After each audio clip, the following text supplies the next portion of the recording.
आज हम ढाका के बारे में बात करने वाले हैं और इसकी हिस्ट्री जानेंगे कि इंडियन यूट्यूबर की वीडियो देखने के बाद आप सबको पता है कि ढाका बांग्लादेश का कैपिटल सिटी है और सबसे ज्यादा पॉपुलेशन भी यहीं पे है। मुल्क भर से यहाँ लोग घूमने भी आते हैं और काम धंधे के लिए भी आते हैं क्योंकि सबसे ज्यादा पॉपुलेटेड सिटी भी है और यहाँ पे सबसे ज्यादा काम भी आपको देखने को मिलेंगे। आज हम देखेंगे इसकी हिस्ट्री स्टार्ट से लेके एंड तक इसकी हिस्ट्री देखेंगे एक इंडियन यूट्यूबर की वीडियो को देखने के बाद, और आपको बताता है ढाका की हिस्ट्री और साथ में आपको दिखाते हैं कि ढाका में क्या क्या चीजें हैं और क्या होने वाली है।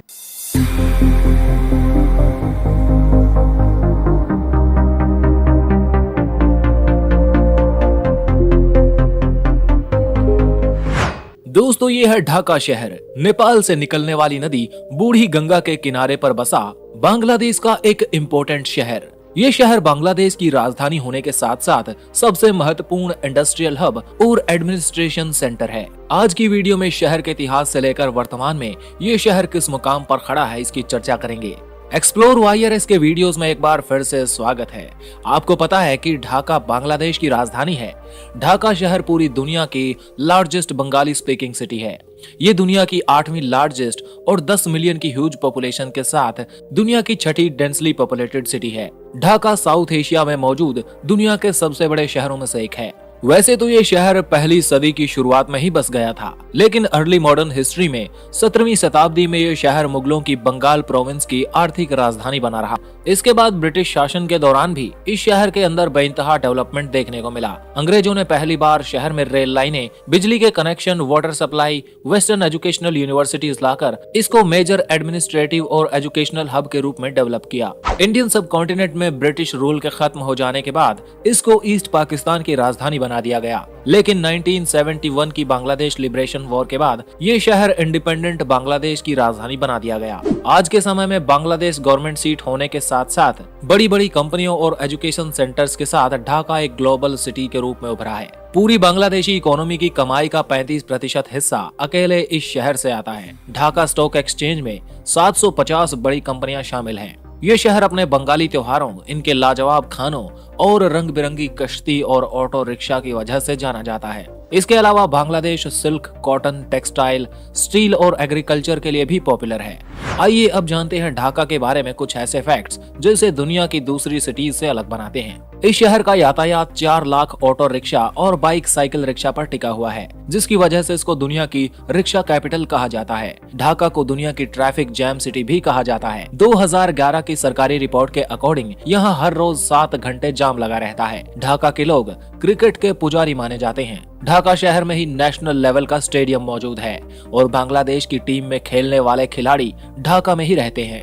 यहाँ के हर एक गली, मोहल्ले और सोसाइटी में आपको क्रिकेट टीमें देखने को मिल जाएंगी। ढाका को सिटी ऑफ मॉस्क भी कहा जाता है, जिसमें कई मस्जिदें सैकड़ों सालों पुरानी हैं। वैसे तो ढाका में बंगाली और इस्लामिक कल्चर देखने को मिलेगा, लेकिन इस शहर में एक ऐसी मार्केट है जिसको हिंदू स्ट्रीट कहा जाता है, जहाँ पे आपको वाइब्रेंट कलर्स के मार्केट्स, ज्वेलरी और इंडियन क्लासिक चीजें देखने को मिलेंगी। कई थ्योरी दी जाती हैं कि इस शहर का नाम ढाका कैसे पड़ा होगा। कुछ लोग कहते हैं कि तारकेश्वरी देवी मंदिर की वजह से इस शहर को ढाका कहा जाता है, और कुछ का मानना है कि ढाका में लाखों की संख्या में ढाका नाम का पेड़ पाया जाता है, जिस वजह से इसका नाम ढाका पड़ा। अगर आप बांग्लादेश से इस वीडियो को देख रहे हैं तो कमेंट करके बताइए इसका नाम ढाका कैसे पड़ा होगा।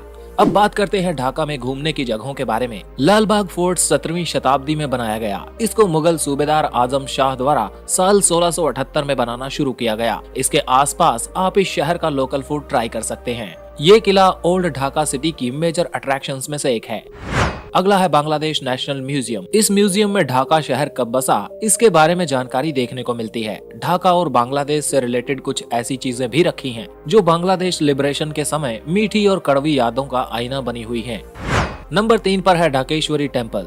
हिंदू धर्म और इसकी संस्कृति भारतीय उपमहाद्वीप की सबसे पुरानी संस्कृतियों में से एक है। इस शहर का ढाकेश्वरी टेम्पल इसलिए खास है क्योंकि बंगालियों का सबसे मशहूर त्योहार दुर्गा पूजा को यहाँ धूमधाम से मनाया जाता है। इस मंदिर को देखने भारत और म्यांमार से काफी लोग आते हैं। आज की वीडियो में इतना ही। अगर वीडियो पसंद आया तो लाइक कीजिए और इस चैनल को सब्सक्राइब कीजिए ताकि ऐसे ही वीडियोस आपको मिलते रहें। Thanks for watching. जुड़े रहिए एक्सप्लोर वाईआरएस के साथ।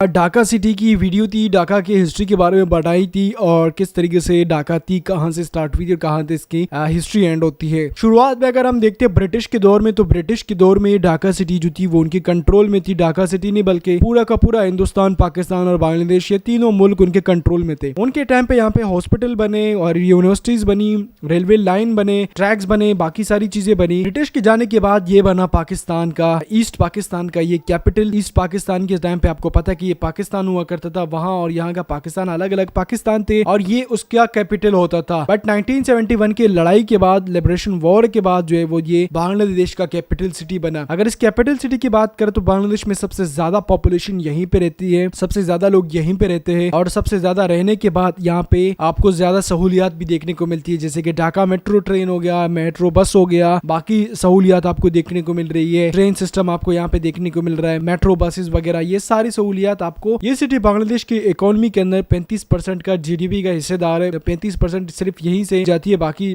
अलग अलग जगहों से जाती है, बट 35% इस शहर से जाती है, इस सिटी से जाती है, कैपिटल सिटी से जाती है। इसकी हिस्ट्री कुछ इस तरीके से कि भाई अंग्रेजों के दौर की ये सिटी बनी है और ये सबसे ज्यादा पॉपुलेशन भी यहाँ पे होती थी उस टाइम पे भी, इकोनॉमी के वाइज भी अच्छी थी, तो जिसकी वजह से ये कोलकाता, इंडिया के कोलकाता से भी लिंक है। तो अगर यहाँ से अगर आपको इंडिया जाना है तो ट्रेन के जरिए भी आप जा सकते हैं और अगर आपको बस के जरिए जाना है तो आप जा सकते हैं। तो ट्रेन सिस्टम भी इनका जबरदस्त है। अब अगर हम बांग्लादेश की कैपिटल सिटी को देखें तो इसमें ज्यादा चीजें हुई है रिसेंटली टाइम पे, तरक्की का काम बहुत ज्यादा हुआ है। शेख हसीना के दौर में हमने देखा कि यहाँ पे बहुत बड़े बड़े मेगा प्रोजेक्ट शुरू हुए, खत्म हो गए और बनते हुए हमने देखा। तो ये हिस्ट्री थी, आप लोगों को देखी, अगर अच्छी लगी है तो वीडियो को लाइक लाजमी करें।